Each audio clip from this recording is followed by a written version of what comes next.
Yo, what is up YouTube? It is your boy The Nord here, and today I'm going to bring you my opinion on what's good, what's and what's bleh in Call of Duty Advanced Warfare. I know the good, the and the bleh is kind of a weird title, but I didn't want to call it the good, the bad, and the ugly because I didn't really feel like there was any bad or ugly in this game. There were just some things that made me feel like and some that was kind of like, ugh, I wish they'd changed that. And actually a couple of my blehs they have changed, so there you go.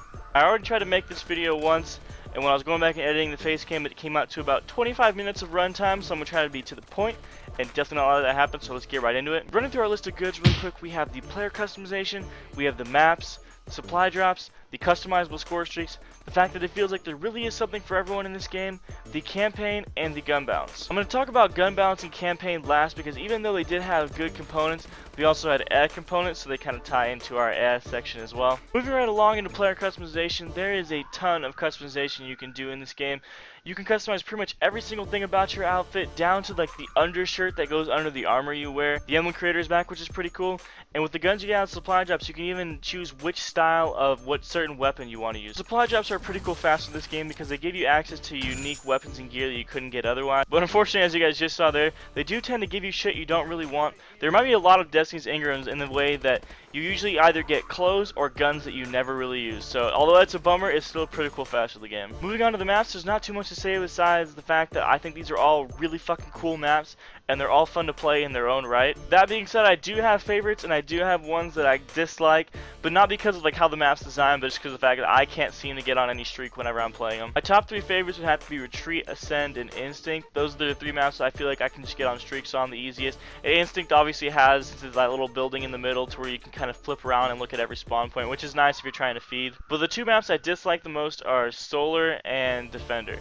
And now they're cool fucking maps, but for some reason I feel like there's always someone hiding in some nerdy spot that I just don't check, and so I always just kind of get fucked and I can never really get anything going. That being said, I do have to say Defender and one other map that I can't remember the name of off the top of my head are the two most unique maps because Defender has its Tsunami, which is pretty cool, and this other map has it to where about like 3/4 of the game in, you have to run through these like blast shield doors and escape this volcano that has erupted in this one side of the map. So you get this other side, and as long as you got there in time, then the doors will close and you just keep playing on the other side of the map like nothing ever happened. So that's really cool. Like it's like how Ghost tried to do Strike Zone, but in a much better way. Now I should have brought this up right after I got done talking about customization, but the customizable score streaks are a really cool thing in this game as well. Basically, once you get to a certain level, you can tap triangle on your score streak in the create a class menu and decide what type of extra shit you want to put on that score streak. Like for a UAV, you can make it to where it pings faster, you can make it to where it's an orbital, you can make it to where it's like up in orbit so it can't get shot down, and also stuff like that. You can only pick 3 max for those score streaks, but basically you can kind of customize how beefy it's going to be. It just adds points that you'll need to get it and whatnot, but it's still a really cool aspect that you can kind of mess with how you want your score streaks to be, so they're not just the same bland score streaks every time. Another thing about this game is it really feels like there's something for everyone.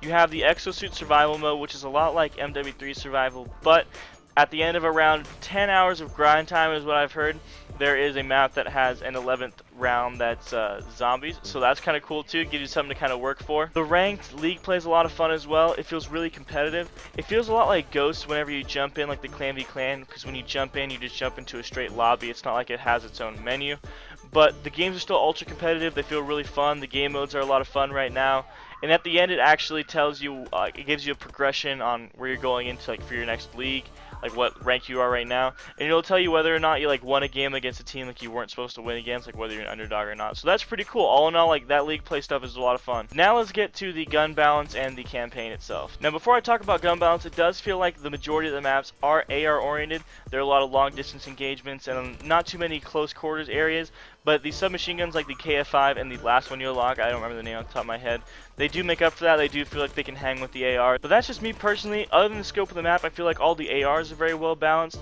The majority of the SMGs are well balanced in contrast to those ARs, and even like the special weapons like the laser gun or whatever, I see that shit putting in work all the time in pub lobby. So overall I think the guns are good. That kind of at the beginning of the fact that it makes it kind of harder to use an SMG in comparison to the assault rifle just because of how the maps are is kind of like what bugs me sometimes. But the other thing that bugs me is the fact that a couple of the SMGs just feel like they're secondaries. There's like akimbo vector looking guns, and then there's this one that looks like a sub, and they really just don't feel like they can really hold a candle to an AR, especially once you start getting a little bit more distance on it. And I know it's a really small thing, you can't really expect everything to be completely balanced, and you know, subs are subs, they're not supposed to be able to do exactly what an AR does, but it does kind of feel like the game kind of pushes you to use overkill at times, and it feels like SMGs are kind of treated as secondaries. Now for the most part, I thought the campaign was amazing. I felt like there was a lot of cinematics that were just fucking sweet. I really liked the main characters, and I felt like it had a really good story behind it, and the gameplay overall was fun for the majority of the time. And I do have a couple Ehhs about it though. It's not technically a spoiler, but it'll make you think about it if you haven't played the campaign yet. So if you want to close your ears, you can. But a couple of the Ehhs I have about it is it did feel like there was a couple main characters that just kind of fell off the map. You're on with this one guy from around the beginning of the game to about the mid, and right at the mid, he just kind of falls away, and it never exactly says what happens to him. You have to go do something else, and he never reappears at all. And I thought that was kind of weird. Also, there's this one girl that you have a couple missions with, and you seem like you're gonna, you know, play the rest of the game with from around the mid on, and then she all of a sudden just kind of fades back and just becomes the voice in your ear, kind of like a comms person or whatever. So that was kind of weird. That like people who felt like they were really main characters just kind of either got really secondary roles or just kind of fell off the map entirely. I also felt like the campaign got dragged on a bit as well. It was a lot of fun, like I said, up to that mid 3/4 point, but then it got to the point where you were just like, is this ever gonna end? Like, I just felt like there was just something just kept popping up again and again, which I guess is not bad because it's nice to have more and more campaign, but there comes a point when it kind of starts to take away from the enjoyment you're already having of the game. And the last thing is that the game ends really abruptly. Now I know I was just saying that it felt like it was lasting forever, but then once you do get to the end, it just happens right like that. The two main guys are in a scenario where it seems like at least one of them's gonna die, and then they don't, and then there's like this really brief chase scene that lasts about 2 minutes max, and then you get to the main bad guy, and then something happens and the game's over. That's really it. But other than that, I thought the campaign was fantastic, and that kind of rounds out my good/eh for that one. So let's go ahead and move right on into the Ehhs. And I really only have two besides those two little aspects I just mentioned with the gun balance in the campaign, and that's spawns and the Exo-Abilities. Now it's a new COD, so I know spawns are going to be a bit off, but there are definitely times when it feels like with how the maps are set up that you just get flanked really easily off of spawn, and that there are many times where it feels like you kind of just spawn right in front of somebody. Now it happens in FFA all the time where you just spawn right up and there's a guy already waiting to kill you, but that's FFA, I know they can't really help there, but it's happened to me sometimes in just normal game modes as well. And just the fact that I feel like there's so many times that like I spawn up and I take maybe 2 or 3 steps out of the spawn and I go, you know, out from behind a wall and there's just like 2 or 3 people there and they just like fucking murk me. My last Ehh would be the Exo-Abilities. I know this is kind of weird for some people because some people are really worried about how the Exo-Abilities were going to work into the game, but I feel like the majority of these abilities are so underpowered and the majority are so short that they're not even worth using in public matches. Now they all have some sort of aspect that could work into S&D rounds or competitive game modes like Hardpoint. The trophy system would work well.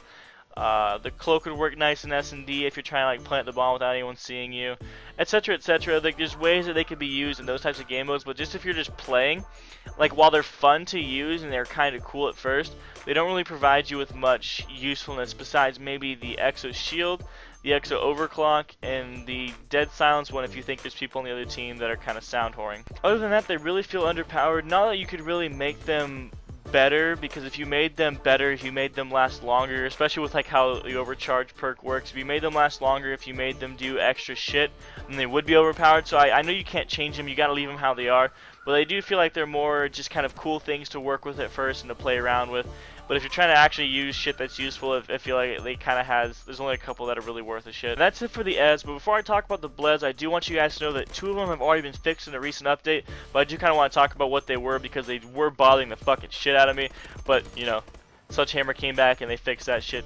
So for the Blehhs, we have the camos/challenges, we have the in-game chat, we have the time limit gear, and we have limited snipers. So originally before the update, the camo challenges were, I know for the Morse, one of them was you had to get 500 headshots, and another one was you had to get 500 long shot medals.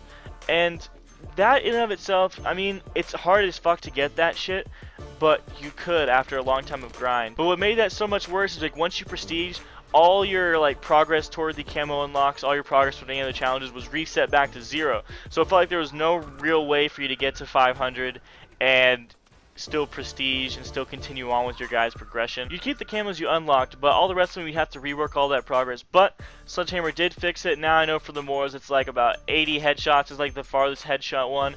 and then 80 long shots are the farthest long shot one. So it's a lot easier to get now. It does still get reset whenever you prestige, so if you're getting really close to a camo, you probably want to grind it out for that camo. But at least now it feels like everything's reachable. Another major blow is the in-game chat on screen. Originally, whenever someone else was talking in-game, even if you were in party chat, a really big-ass speaker with their name would pop up across the top, like in a really, that's pretty much all you could see. It was really, really annoying. But just like the camo thing, Sledgehammer fixed that too. Now it's a lot smaller up in the top. I mean, it's still up there, so you have to go through and you have to mute everybody if you don't want to see it, even if you're in party chat. But at least now it's a lot less noticeable. Now the next bleh for me is time limit gear. Basically, you get different types of gear for the type of challenges you finish during a game. If you're getting a bunch of one-shot kill medals, then you'll get the one-shot goggles at the end of the match. If you're getting a bunch of bloodthirsties, or if you get, I'm not sure if you just get one or how many you need, but you get a blood forge helmet or bloodshot helmet, I can't remember what it's called. And then there's one like if you get like a dogfight medal in the game, then you get like the red baron cap. And now they're cool / goofy types of gear, and so it's fun to kind of put it on your character and just see what it looks like. But after 30 minutes, it's gone and it resets your character back to what he looked like with no gear, which is kind of annoying. And to add on to that little annoyance, the fact of the matter is you get it every single time you do those challenges, every time you get those medals, etc, etc. So now for me, like, so I use the sniper all the time, and I get a fair amount of one-shot kill medals because that's kind of what you have to get when you're using the sniper. You just get those one-shot goggles every game, or you get those blood forge helmets every game, and now it just starts to feel like you're just getting spammed with it. And so I would much rather not get them anymore, but it is what it is. I know it might be kind of a dumb thing to be bleh about, but for some reason it just really annoys me. So moving on, this last bleh is definitely a personal bleh. I know some other people are going to share it, but some of you guys won't. And it's the fact of how limited snipers feel. Right off the bat, you only have 2 snipers that you can really work with, and one you don't really get until level like 46 or something like that, and that's the Morse and the Atlas 20mm. But the other 2, the Lynx gets hit markers for days, so unless you can hit headshots every time, that's going to be rough. And the NA-45 is some weird mix between like the crossbow, like explosive bolt, and a sniper, so that's really not useful at all either. Now before I finish up this whole bleh about snipers, I do have to add one more thing that kind of limits them, and here, let me just kind of show you guys, just so you guys get a feeling of it. So here I am on last for free-for-all, something I don't usually get to do, and I didn't really record my live reaction to this, but I'm really glad I didn't, so I can kind of show you guys what my reaction to it now would be. So let's just check this out really quick.